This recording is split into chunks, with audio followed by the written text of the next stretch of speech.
And I think you mentioned this, what's interesting in that relationship, as you say, they really need to get China to help them on North Korea. And perhaps one relationship that's struck up maybe in part in response to warming ties between South Korea and China is North Korea and Japan. And there's been some interesting movement on that recently. Prime Minister Abe is pushing hard on the abductee issue. He's already lifted some limited sanctions toward North Korea. Is there a danger that Mr. Abe could push ahead at all costs, and that one of those costs could be a fourth nuclear test next year? Do you think he could turn a blind eye to that? And if so, should South Korea and America be worried? Yeah, this is a bubbling issue also in the Korean media. I think part of this is South Korea's fault, because South Korea has really abdicated leadership on the North Korean issue for a while, right? South Koreans really kind of pushed this onto the Americans. The Americans have said, you're Koreans, you kind of need to figure this out, right? Park Geun-hye came in with trust politique, which has not really gone anywhere. I'm not really sure anyone sort of sees what that's leading to. I guess Kaesong got reopened, but there's a lot of criticism that Kaesong is kind of like a subsidy to a slave state, right? I don't know. I think South Korea really needs to take possession of this issue and not sort of push it onto the Americans quite so much. I think that's one of the reasons why we're getting this. The other thing, I think, is the abductee issue has just become such an emotional point of resonance in Japan. It has to be resolved. And if that means that the Japanese sort of cut some slack on the sanctions for 5 or 10 years or something like that, in order to get this sort of out of the way, I think that would be a worthy trade. Ideally, no, right? We need to do, I would argue, is continue to sanction North Korea until the budget contraction forced by those sanctions creates factional splits inside Pyongyang. What that really means is getting the Chinese to sort of close the gate. South Korea, the United States, and Japan don't trade much with North Korea, right? Everything is now going through China. If you sort of close that northern gate, then the North Koreans are left to their own devices, and this will get you the factional splits over a declining budget that leads to change.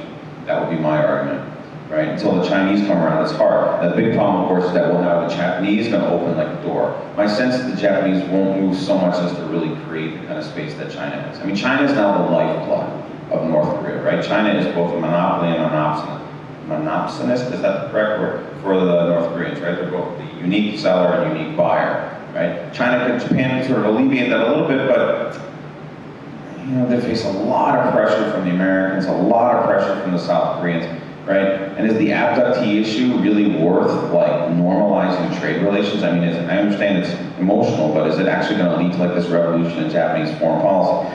I don't think so. A summit visit isn't that, right? I mean, Madeleine Albright went to Pyongyang, right? I mean, I just don't buy this. Again, this is sort of this overemphasis on sort of symmetry in Asia, I think, right? Abe goes there, it's like a revolution. No, it's not. Right? Everybody knows why he's going. And it's not because the Japanese like the North Koreans. They're just trying to get this issue behind them. And then in time, the Japanese, I think, would come back to the fold. I don't think this represents a revolution, no. But do you still think that Prime Minister Abe could be the first head of state to meet Kim Jong-un? Would he make that move? If the North Koreans really come around on the abductee issue, right, which of course they have not for decades, because we've been talking about this since what, the early 80s? Right? Maybe Andy can talk this better than me. But it's got to be real, right? It's got to be real. I mean, they want the remains back. The remains have to be real. They've got to be DNA tested. I mean, all these things that the North Koreans have done in the past that have sort of flummoxed the process and thrown up a million barriers, right? I mean, is this going to change? Has North Korea changed actually that much? I would argue no, actually it hasn't. Right? I think remember when Kim Jong-un took over, everybody's like, it's like a new North Korea. The old system is gone. In fact, that hasn't happened at all. I think what surprises me the most about North Korea is that how smooth the transition has been. I predicted that Kim Jong-il dies is going to be like a coup or something like that, because the whole system is so patrimonial, it's focused on one guy, and it didn't happen, which tells you a lot about how little we understand how decisions are made in North Korea, right? So if the North Koreans haven't really changed, if the system is still sort of rolling along with Chinese lifeblood, then why are they going to suddenly take this round more seriously than the past? I mean, show me the big difference now. I'm just not sure I see it. So I would imagine the North Koreans will flim-flam and, give misinformation, and they won't fully report, and we'll still be talking about this in 6 months or a year or something like that. The North Koreans never close issues, right? Think about nuclearization. We've been arguing about it since, what, 92? And we're still going around and around and around on this stuff. The North Koreans don't want issues to go away because process is a goal for North Korea. It keeps them in the news.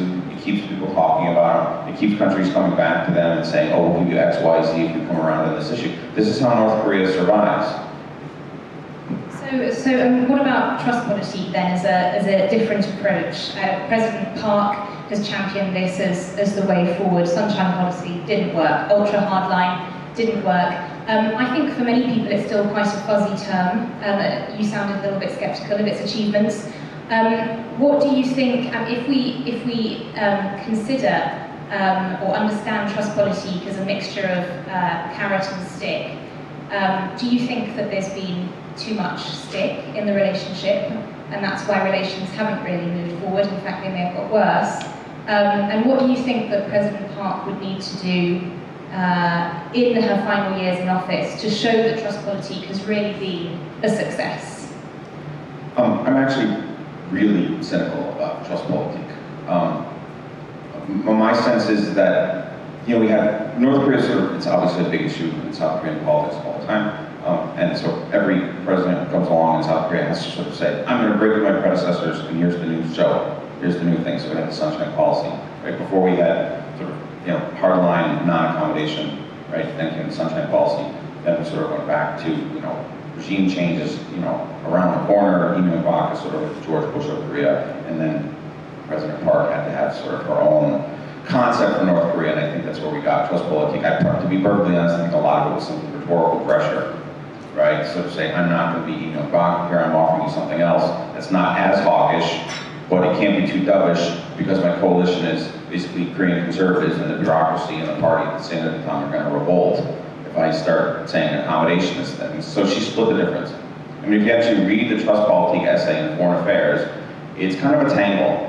Right? And it was actually drafted, I don't know if you guys know this, but it was actually drafted by two sort of advisors to her who basically competed to control the text format of what it was actually going to say, and I think that sort of followed through. I just don't see, I'm not sure like what trust politique has done. Okay, so I guess we have like Kaesong, and we're not sanctioning quite as much, and we're going to have like the gains in Incheon this week or something like that. I'm all for it. Talking to North Korea is better than closing them out. I think we kind of learned that lesson in the last administration, that talking to North Korea at least keeps them from doing really nasty stuff, right? But I'm not sure that talking is actually taking us anywhere. So is talking better than shooting? Yes. But is it actually getting us to a point? Trust politique would say at some point, we trust each other, and we can therefore begin to have political exchange with the Federation or something like that, right? That's why we have the reunification committee that President Park is chairing. And I just don't buy that at all. Where's the evidence that unification is around the corner, right? She called it the bonanza, which implies that, maybe this will happen soon. Does anybody have any concrete evidence that the North Koreans are actually changing and could therefore be accommodated into a joint federation with South Korea? North Korea would have to change on human rights or, multi-party elections or something like that before you could have any kind of meaningful trust, and the North Koreans haven't changed. And again, what I would argue with North Korea is that the big issue is the lack of change, right? Is the seamlessness of the transition, which I think surprised everybody. And taking a step back now from the bilateral relations around the region, I'd be interested to know what you think drives President Park in the foreign policy arena, and what she is hoping her legacy will be. She had enviable approval ratings after 1 year in office, mostly I think for her tough stance against North Korea, and also pretty tough stance against Japan, perhaps pandering to South Korean nationalistic sentiment. Her approval ratings have now dropped for various reasons. How do you think she wants to be remembered, and what for? My guess is that she wants to be remembered as the one who managed to find a way for South Korea to move between China and the United States without alienating both. And that's the one line on that one. Her interest in China is undeniable. Again, the Sinophilia critique, but again, I don't see that as a critique. Lee Myung-bak did a lot of work for her in the sense that he really shored up the American alliance. You guys remember 10 years ago when President Rose saying, the Americans are a greater threat than the North Koreans and stuff like that. Wow, right? He said that to Robert Gates, former Secretary of Defense. Those days are over. Lee Myung-bak really sealed that gap. Right? The Americans are not going to retrench out of South Korea. Okay, so she's got that, and so what's the other big stress? Right, the other big stress is China. North Korea is always there as a stress, but North Korea, as I've tried to argue this morning, actually hasn't changed all that much, I don't think, in the last 10 years. It's still kind of the same place we know. So so that's kind of a background variable. What else has changed? What's the rise of China, right? And how do you accommodate that, right? And how do you get the economic benefits of exporting all this to China without getting sucked into China's orbit as like a sort of economic colony, which is what's happening to North Korea, right? I mean, North Korea is basically becoming like a sort of Chinese mining colony, right? And this is what I think President Park wants to do. She's got to figure out how to sort of walk between those raindrops. And it's much harder for her than it is for, say, Australia, from our speaker in the morning, because Australia's just got the benefit of distance, right? And South Korea really doesn't. South Korea is flush up against China, right? And South Korea, in my own writing, I say South Korea is an encircled middle power. It's a really terrible position, right? South Korea is surrounded by China, Russia, and Japan, right? Korea's the shrimp among whales. It's a really, really hard position to be in. Very hard. So President Park, I think she's trying to walk between those raindrops. And, she's stuck with Japan, whatever, we have that. And the real thing is sort of balancing these other two, right? Balancing the Americans and the Chinese. And that's her act. Is there going to be a big breakthrough? I doubt it. I doubt it. Unification is not going to happen in her presidency. I mean, if anyone believes that, I would really like to see the evidence, like real concrete evidence that this is around the corner. We've had to whiz through a lot, and we have a little bit of time left. Just before, I have one final question, something that we touched on in the previous session, and I think a few questions were raised on this, which is the challenges for South Korea's economy going forward in the next few years. Other signature policies of the Park administration have been economic democratization, and others being the creative economy. Again, I don't know if we've seen much concrete evidence of that happening yet, though I'm sure the administration's trying hard. What do you think are going to be the big issues for South Korea's economy going ahead? Sure. In terms of sort of like externally, the big issue, like I said, will be dealing with China's growing influence over the South Korean economy because it's the big export target. And in fact, sort of my sense is that there are like noises coming from the Korean government that actually we need to find a way to sort of stop this, actually, that we need to find a way to start diversifying South Korean exports away from China because this dependence issue is really growing. I mean, it's already, I mean, I'm like the third person that he's mentioned it, right? And it's in the media all the time. So that's the first thing, right? How do you sort of maneuver that? And not just the geopolitical fallout of sort of the Americans versus the Chinese, right? But also, China and Korea and Japan too, right? All sort of grew up, developmentally following kind of like the same mercantilist export-oriented model, right? And they're going to have to find a way to sort of interact with one another better because the Western consumer, the sort of importer of last resort of the West, that person just really isn't there anymore. That person is deleveraging, not spending as much on their credit cards as they used to, right? This is why the IMF is always coming to Asia and saying we need more domestic-led growth, the trade surpluses need to go down, stop currency sanitization, right? And these are going to be really, really hard changes, and the Koreans and the Japanese and Chinese, right, could fire one another's growth if they could actually break this stuff down and start trading more with one another, right? And that's going to be a real shift. That's going to be a real trick, because it used to just be, let's produce lots and lots of cheap electronics and sell it to the amigos. Those days are fading. Those days are fading, right? And that's going to be the tension between the Koreans and Japanese and the Chinese, right? We're all sort of competing for this market that's diminishing. So what would be much better is we can actually hammer out a good trade relationship between ourselves, right? Stop playing with the currency, that's a big one, right? And allow more free trade. So that'll be the first one, sort of China, whatever, right? China always, everywhere. The second one is demography. This was also mentioned this morning. Let me just give sort of a security geopolitical spin to that one. The Republic of Korea Army, the ROKA, is set to shrink by somewhere between 1/6 and between 1/8 and 1/6 in the next 20 years. And if you talk to the USFK guys, this really freaks them out. Right? The North Korean People's Army, the KPA. The KPA is already twice the size of the ROKA. Now, you can't just bean count it like that because the average South Korean soldier is fitter and healthier and has greater lethality due to networked battlefield technologies in the American alliance and things like that. So it's not as if we need 1 million South Korean soldiers for every 1 million North Korean soldiers. But mass counts. Mass counts. And there are just fewer and fewer people going in to actually staff South Korean defenses, which make deterrence real. Right? This is a big issue. Right? Like, how do we get Korea's birth rate back up? I mean, I have my own ideas. I think daycare for women would be good. Make it much easier to have women or have children and be a working female in Korea. I see this all the time. My own university, we're a national university, and we still don't have that. In my college, we have one woman in my college who has children. Right? The other 7 do not. They're not married because it's almost impossible, right? I mean, where do you put the kids when you're teaching? So demography, that's a big one. And then obviously it's going to have all kinds of internal constraints too, right? There's going to be sort of contraction of the labor market, which is going to hit productivity. You're going to have sort of increasing fights between young and old over distribution and welfare and things like that. We already know that, traditionally elderly Koreans are taken care of by their kids. That norm is beginning to erode. So you hear more and more of these stories about how like people are dying alone in Korea and stuff like that. And it's, my kids don't come to see me, right? At some point, there's probably going to have to be some kind of social insurance policy for older Koreans to do something with them so they're not just sort of like alone. Right? If you've only got 1 kid and you have 2 grandparents, I mean, what do you do with them? The wife doesn't want to take care of them all, stuff like that. It gets to be a real burden. So that's the next thing, demography. And then the last one is, again, was also mentioned this morning, and this is the shift from a manufacturing and industrial economy to a service and information economy. This is also a really big one.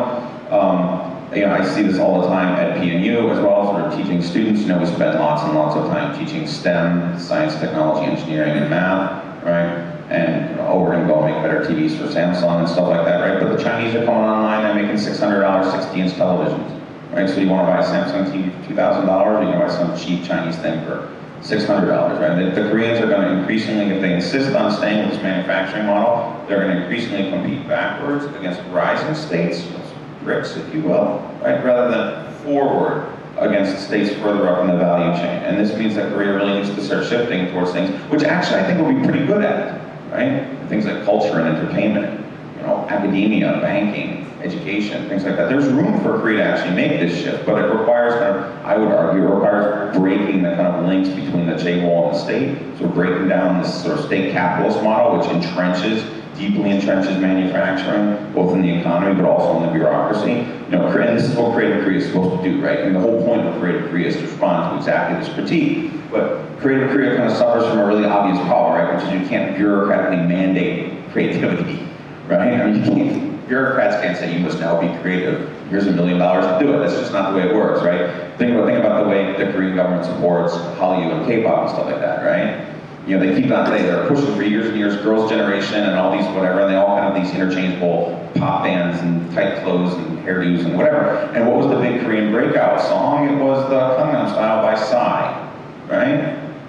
And this shows you how creativity works, right? Nobody anticipated that. And when Psy became really big, the media was all like, wait, he's like this weird fat guy who's like old. He's not the beautiful young 24-year-old in a tight skirt who the Korean government promotes relentlessly, right? But this tells you, this is a really good example, right? That when you sort of push government into creativity, you don't usually get the kind of outcomes that you want, right? Silicon Valley wouldn't be Silicon Valley if it was regulated by the Department of Commerce. I think everybody knows that, right? And the Koreans are sort of learning that lesson, and Psy is sort of a good example of that, right? Psy is the inventor in the garage who came up with a funky thing that, became this big explosion. Thank you. Thank you, Dr. Kelly.